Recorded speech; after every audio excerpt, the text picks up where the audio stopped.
lie, you might come 3 days, if I'm might not smelling know. this, the kind She said it's come and open her and come. Within those 3 days where you come, But you know that if you be saying now after you don't sleep, I go sleep and I go wake up before you. But you know that we make this whole discovering somebody look like it's one Herculean tax or something. Actually, whatever it is that you want to discover, you can discover it by any means. And I actually do not think that you actually have to live. Okay, John, let's assume. wait, let me give you an example now. Let me give you an example. Me and you are dating. Wait, calm down. Let me give you an example. Me and you are dating. I do drugs. I sniff cocaine. Okay? Now you come and spend weekend with me. Definitely I know maybe you don't like someone that does drugs. If you come on Friday and go on Sunday, I'm very, very okay with not doing drugs at all for that 3 days. You will not know till after we get married. That fact. It is when I know that you are with me every day One day you will catch me in the act because you are now living with me. So, but we don't know. You can't know somebody else. This one that she's saying is the truth. You are funny. The truth in this one that she's saying. See, it's a lie. How is it a lie? It's a lie. How is it a lie? It's a lie. I can date you for 3-4 years and you may not know my bad habits. Very, no, that one is even. It's very true. And you won't know it. I'm telling you. I don't subscribe to that. I don't agree. Let me tell you. How can I hide for 4 years? 4 years. I don't know what habits. I can be doing So what drugs. habits are you For making? years. Why do people say wait? For 4 years. Let me tell you. What she says is Sheyi, As far as those cigarettes. Sheyi, what habits are you made of? Okay, what habits are you now made of? Drugs. Because you're saying that you might be dating me for 3-4 years. Yes. I will not discover your bad habits. Yes. What habits am I now seeing? Exactly. You're saying the good habits. Which habits? You just see normal For habits. 4 years. Yes. You see normal 4 habits. years. Yes, you want It's a lie. to see. Even if you're an actor, you can't have You want You can see the habits of I don't know how to wash my dishes. It's not me. I don't know how to fold my No. clothes. I'm unkempt. No. You can see all those ones. It's a But lie. the There's no main way. ones. What's the main one that I have to know? This That's one, why I the don't like the do drug drugs. It's not me. Or I Sheyi. drink. It's a lie. How? It's Or I not me. smoke. How? So if you think Or I'm I not have know, ability to see it. I'll be with you for 4 years. I don't see you It's drinking. like I will drink, but we won't be together for I that have 4 a years. guy. One of my friends dated I don't agree. dated Even when people say it a happened to babe them, I for still don't almost agree. 1 year. Why would you agree? This babe no say this guy. I just know you're and the insensitive. guy That dey means drink. she's dumb. You are She insensitive. wasn't dumb. Yes. She's not dumb. You are insensitive. They are not always. They are not always It's a lie. together. always together.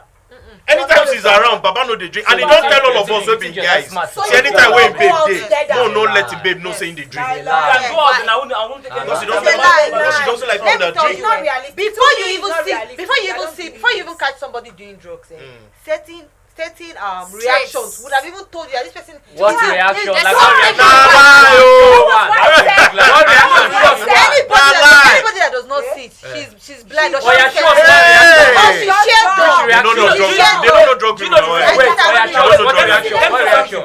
Do you know? You won't. I disagree. What reaction? Wait, I beg, chill. Lie.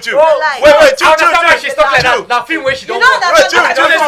I want make already explain something to me. It's not drugs. Wait. Wait. You said you will know if it's drug. I will know. How will Drugs. you know? Wait. Drugs Uh-huh. is even the first thing I will How know. will you know? How will you know? You tell me maybe drinking.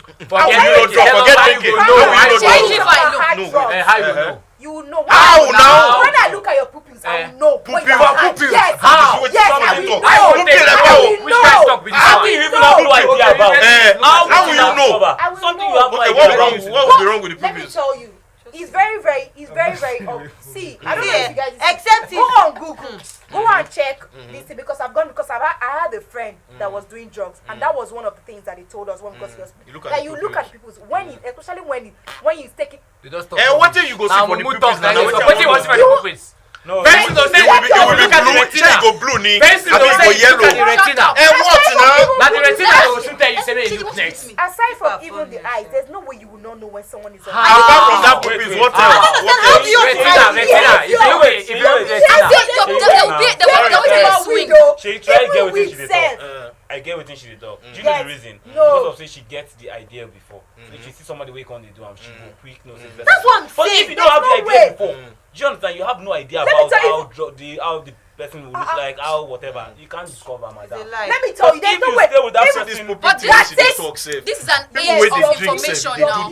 It's a lie. If you drink, it's a lie. We are talking about drugs. For drugs. Do you have experience? What are you saying? I want to understand what you drink.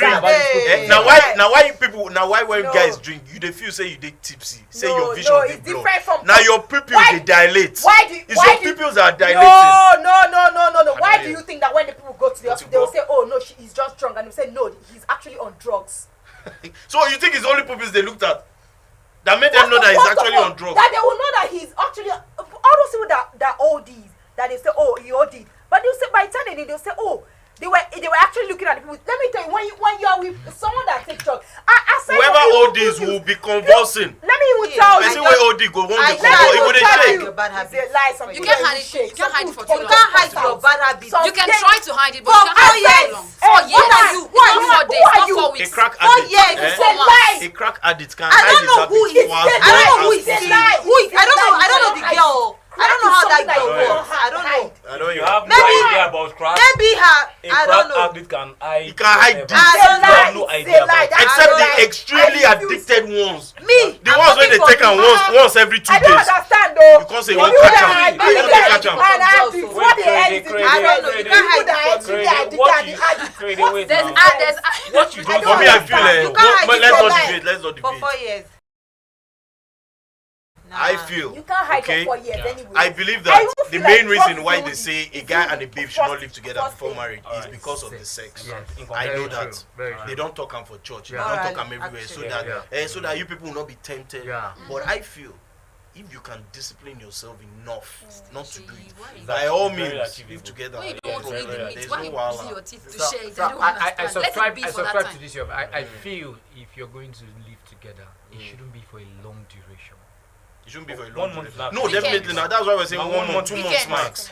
2 months max. 1 month is fine. Even if you can't do 1 month. Even the 2 months. Was that not what we were saying before? 1 month. You know, I will really agree with 1 month because you can never know. You can never know yourself. 1 month to really know. Even forever. See, even if you guys spend eternity together, you can never fully understand yourself. I agree. That's where there's a place of tolerance. You know a few things. You know that people, but at least 75%. 75%. Other things than sex. That's why I say there's so many other things than sex. No, but in this context, I understand what you're saying. Sex is the main thing. Why they say you should not. The more reason why I will even want to live with her before marriage, because I want to know those other things. I want to know if she snores. I want to know if she's dirty. I want to know if she takes a bath every night. I want to know if she knows how to brush her teeth. I want to know how she cleans. Very important. If she cannot do all that, I want to know how if she can cook.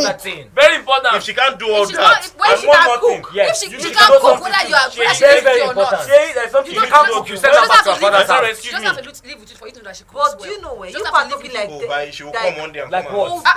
You should come in with somebody's who have had class. This one was just saying here that you don't understand Emmanuel. This AK primitive person by my side we agree. was just saying that he's saying about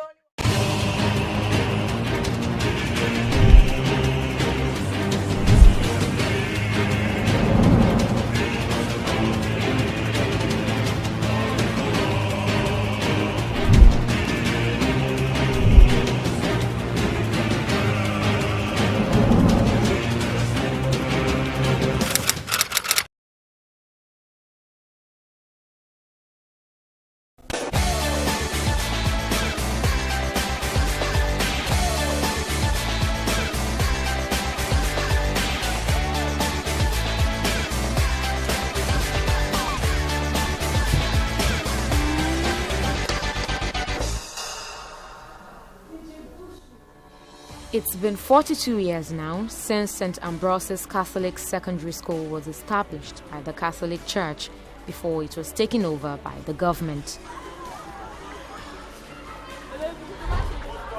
Several students have passed through the four walls of the school, just as several administrative staff have come and gone.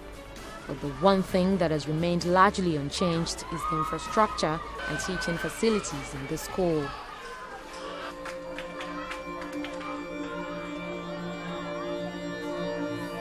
Year by year, things got worse. Classroom buildings began giving way. The classrooms themselves became inconducive for both teaching and learning. Things were literally in an abject state. We have been managing teaching even when the rain is falling, the rain will be falling inside the classroom. We cannot abandon teaching. At times we mass students together when there is no conducive classroom.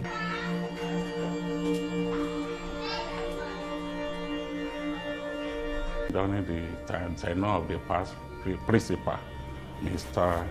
Ogunbadejo Fola. So when he came to this school, he discovered that things will not be going on like this. So many classrooms are leaking, some roofs have even off, some buildings are collapsed. The parents are not able to do anything concerning it. So we be folding hands. Then every year, the roofing have been taking away a lot of money. So he now decided to go spiritual by calling upon God. So every Thursday of every month, we used to gather together, spending 30 minutes, calling upon God. So we look for the names of some old students. We got the name from one of the old students called KK. We wrote their name on the pieces of paper. During the prayer time, we raised the name up. God to compel them to come. Either by divine intervention or mere coincidence, something happened. One of the old students of the school decided to pay a visit. Multiple award-winning journalist Deji Bademosi graduated from the school 26 years ago as the senior prefect of the 1994 set. I went there to do a story on the dilapidated state of the school. And there's a project we're actually doing, a project that I'm actually doing, known as Track Nigeria, being supported by the MacArthur Foundation. So the whole idea for me initially was to go there and highlight the dilapidated state of the school so that I could call the attention of the government to the situation there and to see if the government could at least come in there to help address the infrastructural problem there. But you know, when I got there, and because that's the school I actually attended myself, I was touched. And you know, I just felt, rather than just tell the story and wait for the government to do something, that at least I could do something to help.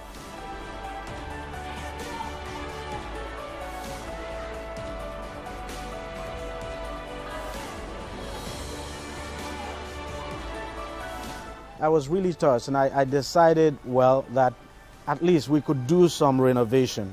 So the whole idea was, okay, go there, renovate, and that was how it started. An engineer was contracted to commence work on the site, but little did they know that the structure required more than the planned renovation due to the severity of the damage.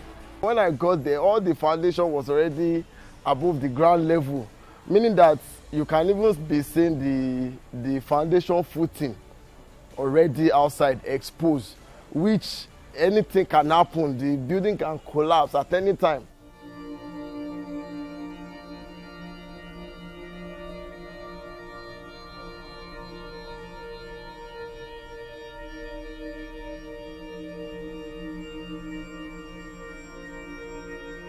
After opening the space for the column and the second day, you know, the building is weak already, even with the exposure of the foundation, I said.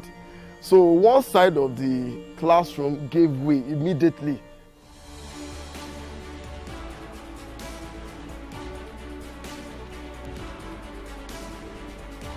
The only thing we could do to salvage the situation was to pull down the entire building and you know, build a new one. And for me, that was something really huge. It was not something that I had actually planned for, considering the cost implication. So I summoned courage and I said, you know what, okay, you guys go ahead, pull the building down, we'll put up a new building.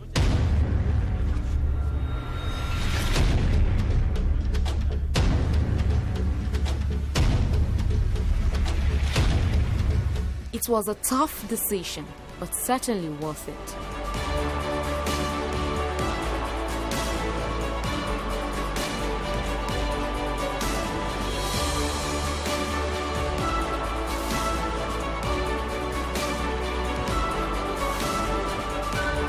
The reconstruction officially kicked off in August 2019 under the direct supervision of one of the alumni of the school.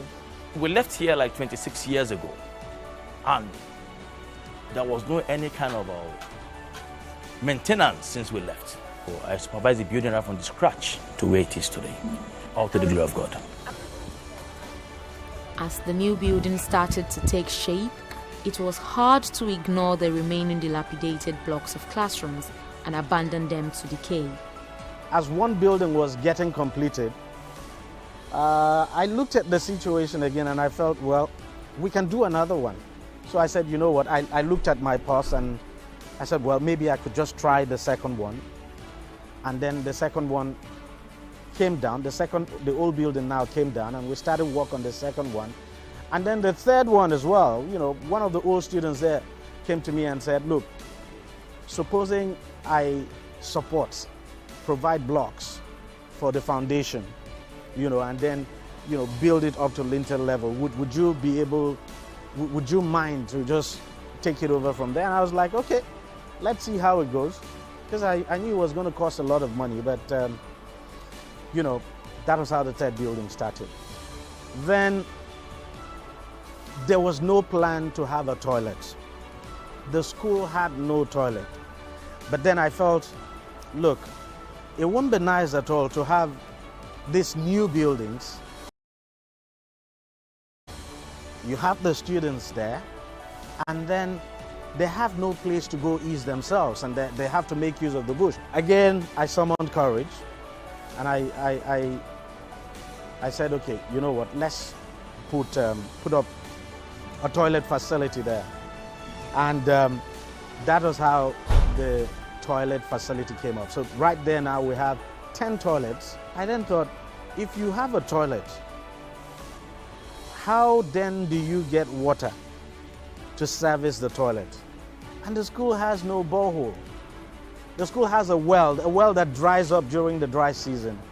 And then, again, not planned for initially. Remember, I started by saying we wanted to do just one building. Not planned for. So I said, okay, let's get the borehole. After the borehole, then came the landscaping and flooring of the school.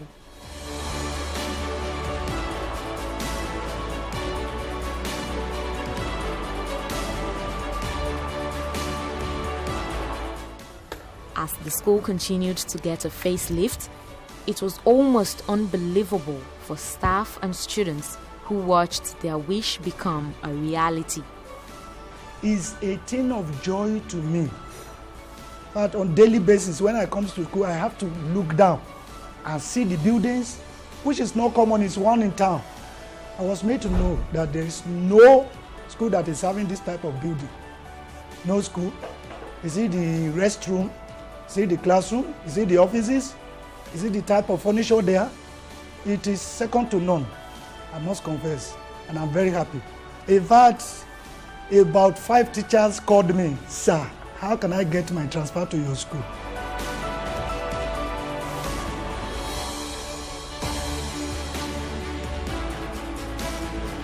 And we start everything together. You understand? The foundation, the building, the roofing, the plastering, the painting, and everything. I was there with them, being one of the host students. By the time our students see what is going on in the school, they were all happy. You understand? By the time we want to do little works there, I have to call them. This is your class. You are going to use this class. So what can you people do for us? And they were happy in helping us. Packing sand, gravel, you know, all these things, little things that they can do with joy. You know, in fact, they were happy doing it for us, being their school. And I believe by the time we are going for new section now, we are going to have more students.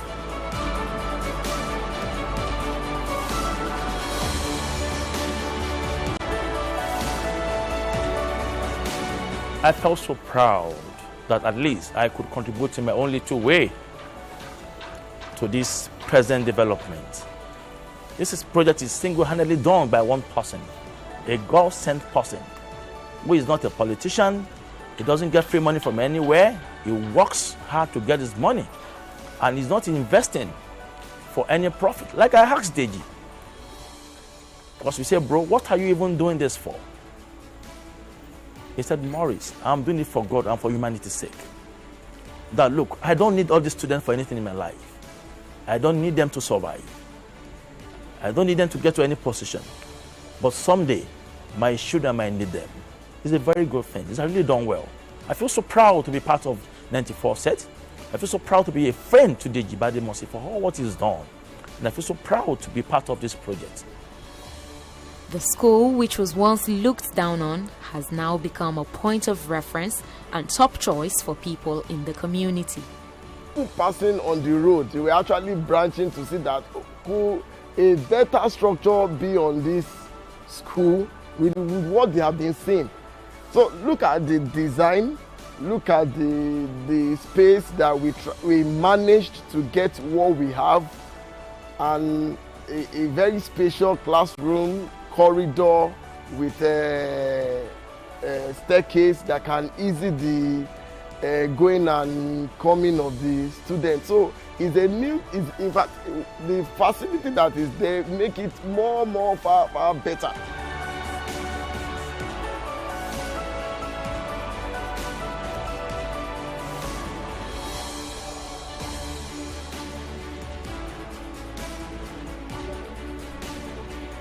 The only thing that makes me happy is that these students will now learn in a good environment. And this will also enhance their quick grasp of whatever has been taught in school, makes them relax. You are safe. They feel safe now. I think the last time we went there, we saw the building. I couldn't imagine how they could understand what the teacher is saying. But one, you're not sitting well. You're either standing and you're receiving your lecture, or you're sitting with somebody. But with what we have on ground, I think the student will be happy, who learned well in that good environment.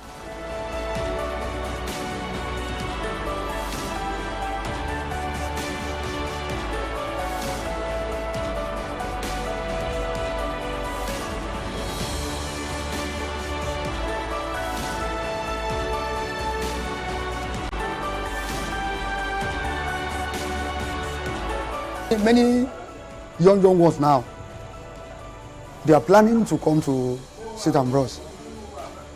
Before, you see some parents, when they are passing by, they used to say, that's what they used to say in our language.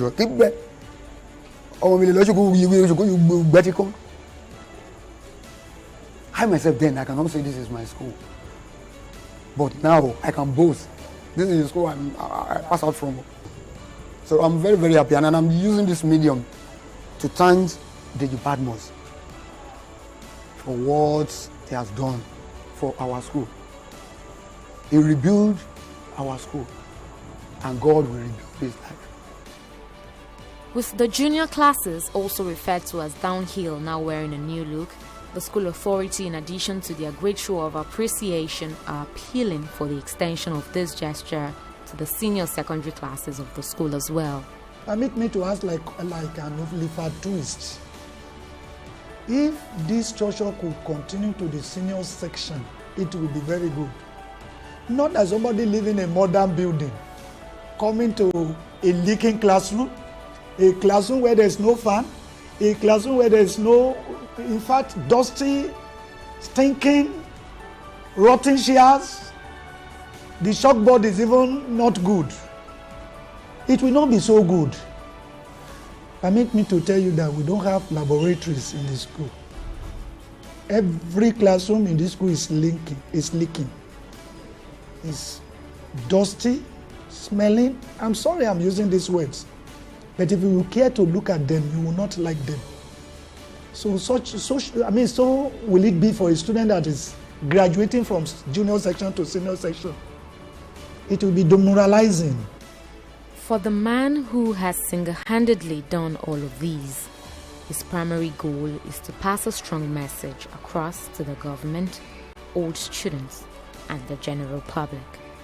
My hope and intention is that when the government or the governor, if the governor comes to commission this, that when he comes, he would at least see what an old student has done, and then that could serve as some kind of motivation for the government now to do something, and not just for the government now to do something, but also important for other old students to take a cue. I mean, those who have been blessed to at least take a cue. And what I tell people is, I'm not a rich person. I'm not rich. It cost me so much, and but you really don't have to be rich to do certain things. So as an old student, even if it's just a block or two you're able to contribute, that would go a long way. And also very important is is that, you know, people have always said journalists always take, they don't give. And this is to disprove that. That journalists do not, we don't just report situations. So sometimes, you know, journalism could make you do some very unexpected things.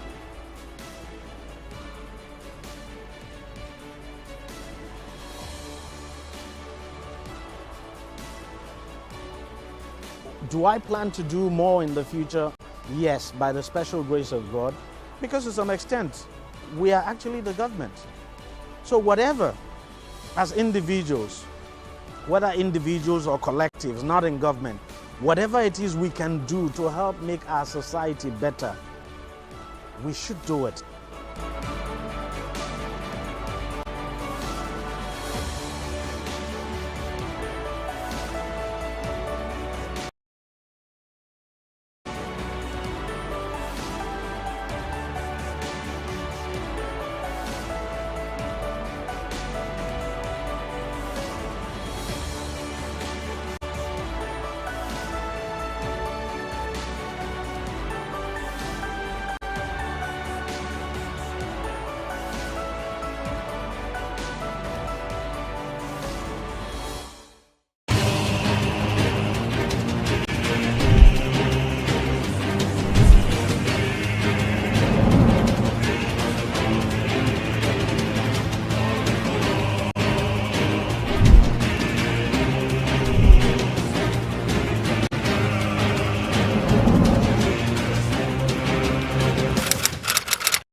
COVID-19 is an infectious disease caused by a new coronavirus introduced to humans for the first time. It is spread from person to person, mainly through the droplets produced when an infected person speaks, coughs, or sneezes. These droplets can land in the mouths or noses of people who are nearby. These droplets are too heavy to travel far in the air. They only travel approximately 1 meter and quickly settle on surfaces. This is the reason person-to-person spread is happening mainly between close contacts. The exact time that the virus can survive on surfaces is not yet known. So it is wise to clean surfaces regularly, particularly in the vicinity of people infected with COVID-19. Hands touch many surfaces, which can be contaminated with the virus. You should therefore avoid touching your eyes, nose, or mouth, since contaminated hands can transfer the virus from the surface to yourself. When coughing or sneezing, cover your mouth and nose with the bend of your elbow or use a disposable tissue. If a tissue is used, discard it immediately into a closed bin. The most effective way to prevent the spread of the new coronavirus is to clean your hands frequently with an alcohol-based hand rub or soap and water. This will eliminate the virus if it is on your hands. Stay healthy and prevent the spread of COVID-19.